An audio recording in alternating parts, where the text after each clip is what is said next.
Assalamualaikum warahmatullahi wabarakatuh. Nama saya Nur Sakinah binti Zaini. Saya nak terangkan dekat korang tentang konsep pengasingan kuasa dalam sistem pemerintahan di Malaysia. Korang tahu tak apa itu konsep pengasingan kuasa? Tak tahu? Mari saya terangkan. Sistem pengasingan kuasa di Malaysia diperkenalkan selepas kemerdekaan pada tahun 1957. Diambil daripada model Westminster, asal pengaruh British. Ia dibentuk melalui Perlembagaan Persekutuan untuk memastikan keseimbangan kuasa antara cabang-cabang kerajaan, mengelakkan penyalahgunaan kuasa dan memelihara keadilan. Sistem ini berfungsi untuk mengekalkan kestabilan serta menyokong prinsip demokrasi dalam pemerintahan Malaysia. Ia melibatkan 3 cabang utama iaitu eksekutif, legislatif dan judisiari. Objektif yang ingin dikecapi dalam melaksanakan konsep pengasihan kuasa ini adalah untuk memastikan ketiga-tiga cabang kerajaan iaitu eksekutif, legislatif dan judisiari beroperasi secara bebas tanpa pengaruh antara satu sama lain. Ini bertujuan untuk mengelakkan penyalahgunaan kuasa yang mungkin berlaku jika kuasa terkumpul di satu entiti. Pemisahan kuasa adalah asas sistem demokrasi yang sihat, di mana setiap cabang mempunyai tanggungjawab dan kuasa yang jelas, membolehkan mereka menyemak tindakan satu sama lain.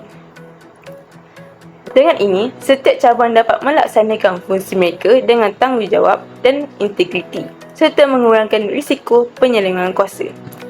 Sistem pemerintahan kita yang diketuai oleh Yang di-Pertuan Agong yang kini adalah Sultan Ibrahim Ibni Sultan Iskandar yang akan dinasihati oleh Majlis Raja-Raja Melayu.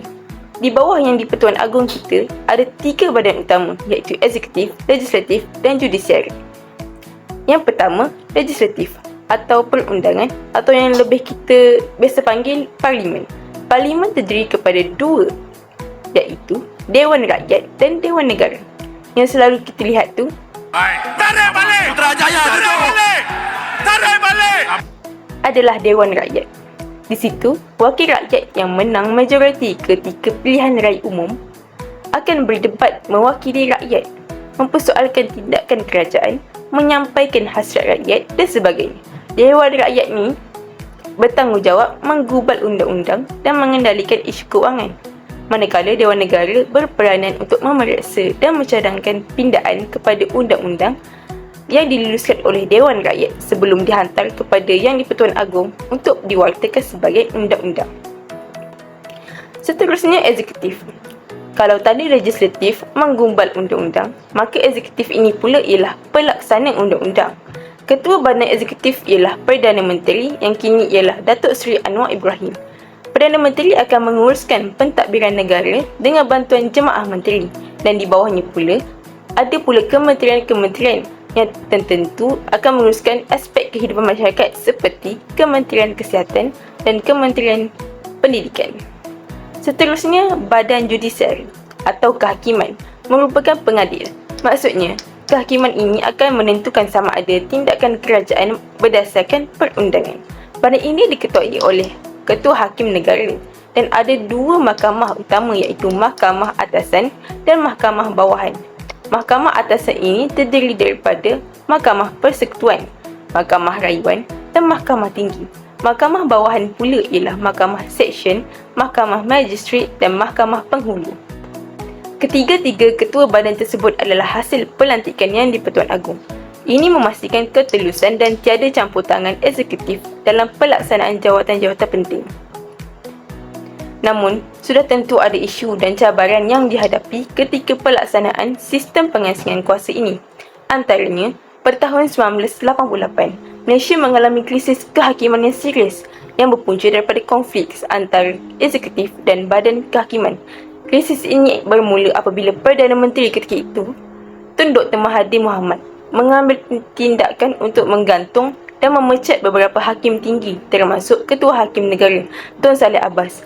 Ini menyebabkan kemarahan dalam kalangan peguam, aktivis hak asasi dan rakyat Malaysia yang melihatnya sebagai penyalahgunaan kuasa dan ancaman kepada kebebasan badan kehakiman. Krisis ini membawa kepada pengurangan kepercayaan rakyat terhadap sistem kehakiman dan memberi kesan jangka panjang kepada prinsip pengasingan kuasa di Malaysia.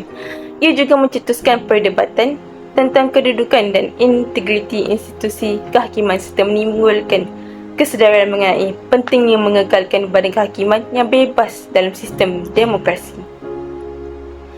Sejujurnya bagi saya, sistem pengasingan kuasa di Malaysia ini menghadapi cabaran yang kompleks.